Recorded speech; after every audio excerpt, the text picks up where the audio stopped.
At the time of making this video, I have over 30 million followers. I no longer have to worry about money, and I get to wake up and do what I love every day and feel a real sense of purpose. So I was recently reflecting on my younger self and how I got here, and I came up with 20 harsh truths that I wish I knew in my 20s. Number one is to be decisive. It's actually better to make a mistake most of the time than do nothing at all.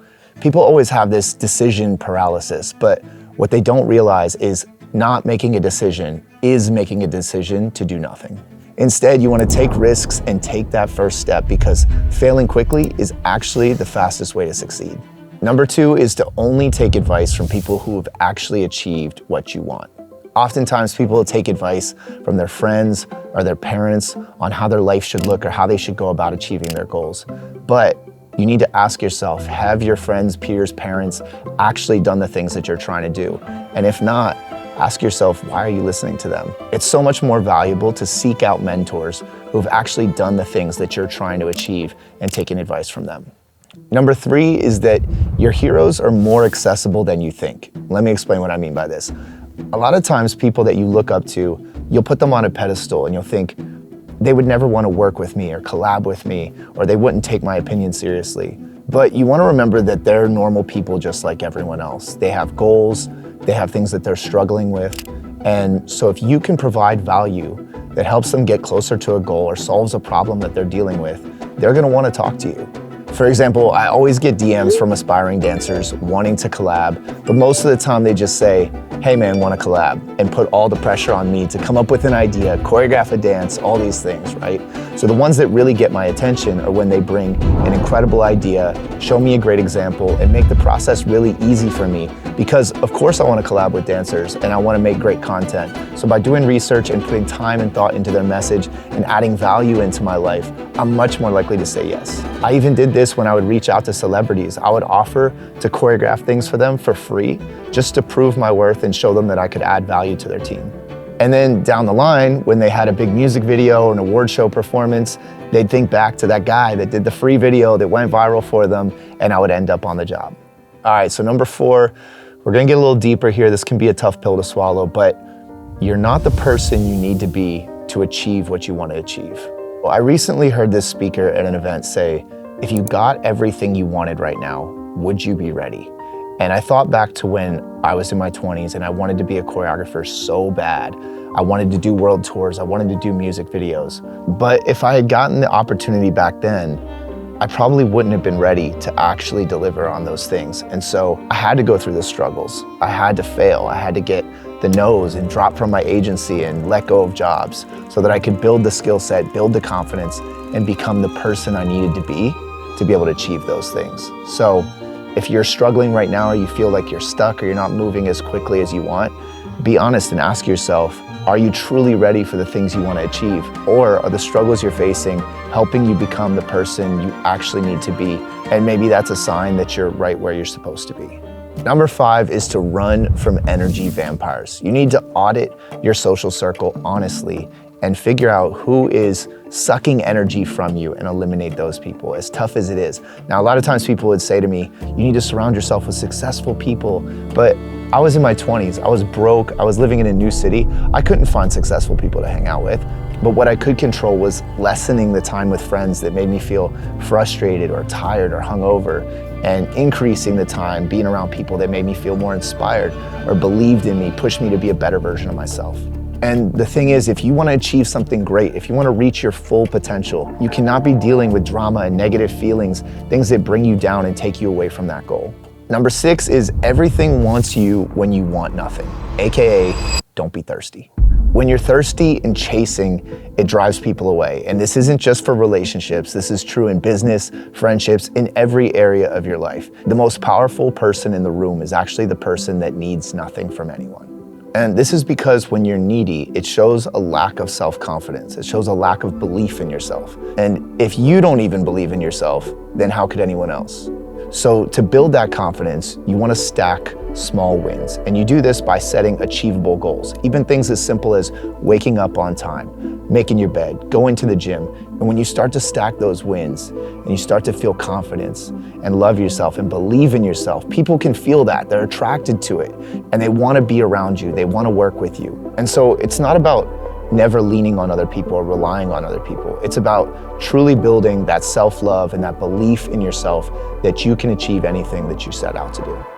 Number 7 is that the butterfly effect is real. The butterfly effect essentially states that even something as small as a butterfly flapping its wings could create a chain reaction that could cause huge events to happen all the way on the other side of the world. So what does this mean for you? So the way I think about this is, how many times in one day do you have a chance to make a positive ripple effect?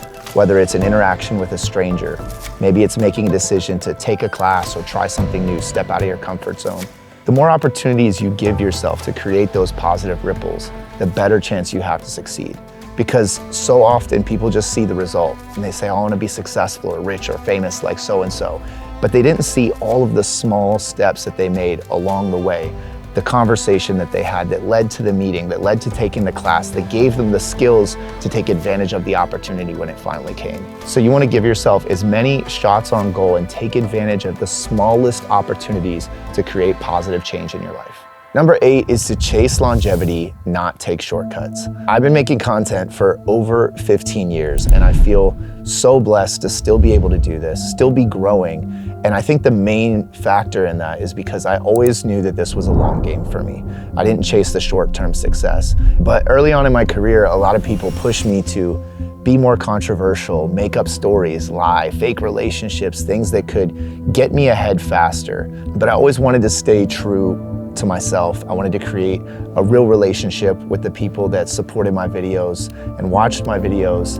And in the long run, building that strong foundation, building that honesty and that trust paid off, and it's allowed me to keep creating for longer than I ever expected. Number 9 is that you get tested the most right before it's time to level up.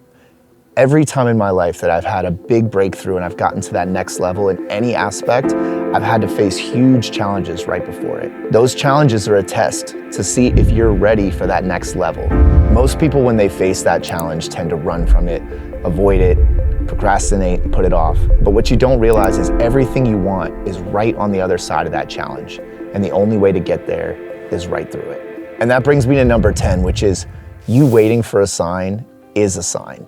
And the moment that changed everything for me was when I needed a sign the most and I didn't get it. It was a time where I hit rock bottom. I was in my 20s. I was going to teach a dance class and only 2 people showed up to the class. And it actually cost me more money to take the train to go to the studio to teach the class than I made for teaching it. And I just remember sitting alone after that class. And in that moment of waiting for a sign, I realized that it was the sign. It was a sign that I needed to lift myself up. It was a sign that I needed to work 10 times harder. It was a sign that I needed to believe in myself and push myself. And I didn't need to wait for anything because I had everything I needed within myself. Number 11 is that you only have one body and you need to treat it like a temple and take care of it. Now, obviously, as a professional dancer, this was even more important, but this really goes for anyone. So often in your 20s, you can get away with things that are gonna have really rough side effects further down the line. And so you wanna think about, what are the foods you're eating? How are you exercising?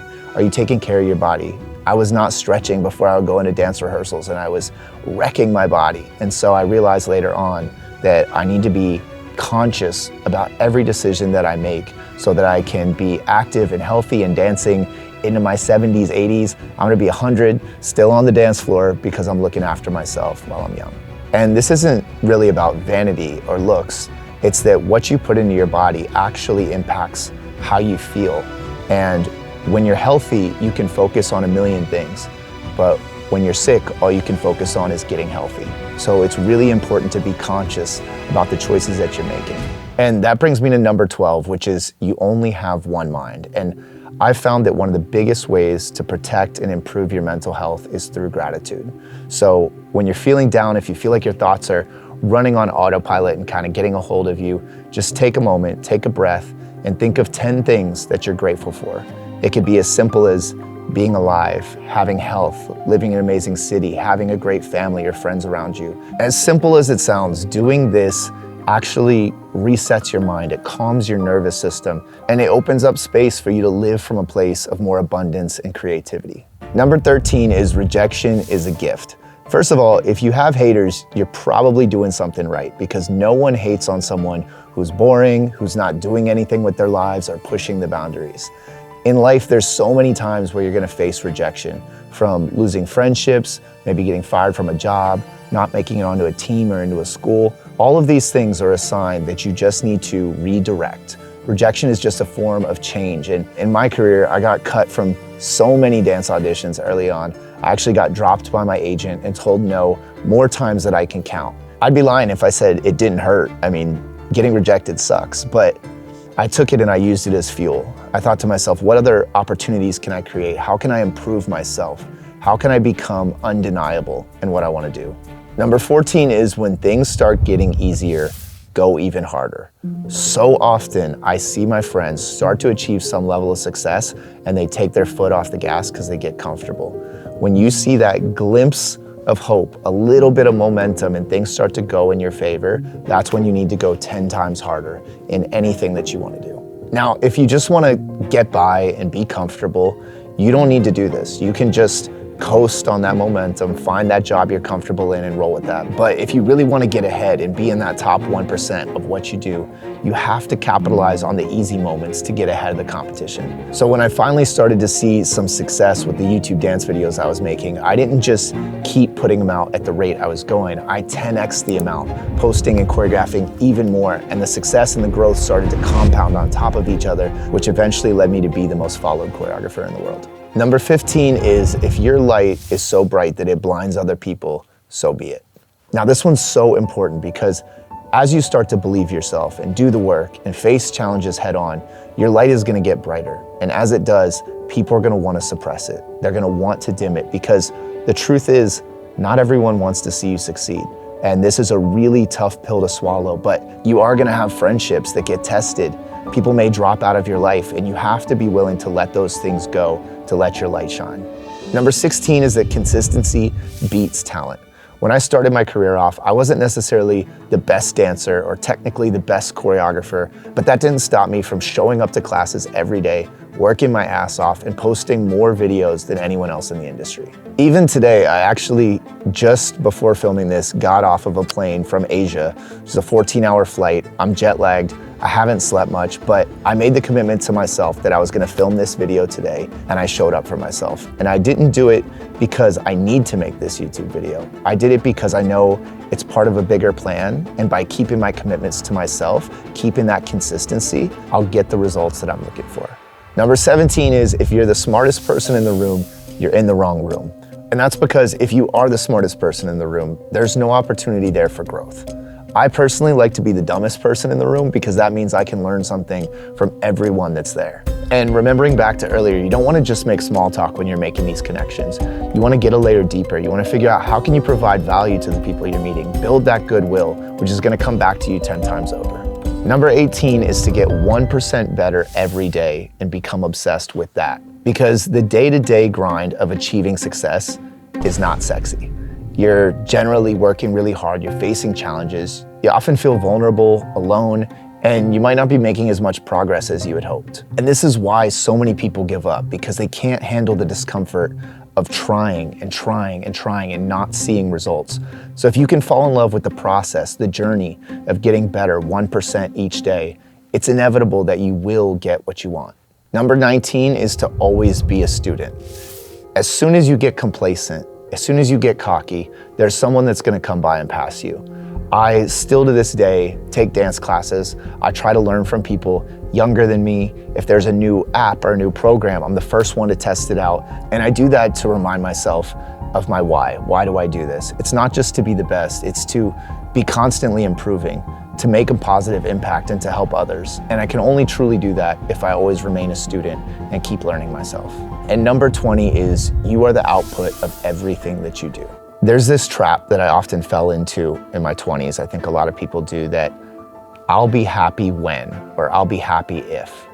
And the truth is, if you can't be happy in the current apartment that you're in the current job, driving the current car that you have, you're not gonna be happy when you get those things, I promise you. And the key is truly finding happiness in the journey, finding happiness in the things that you currently have, being grateful for those things, so that when you do achieve success, when you do reach your dreams and get all the things that you want, you can enjoy it because you're enjoying it from the inside out and you're not waiting for external circumstances to make you feel that happiness. Comment below which one of these resonated with you the most, and I also made this video, which you might want to go check out. Love you guys.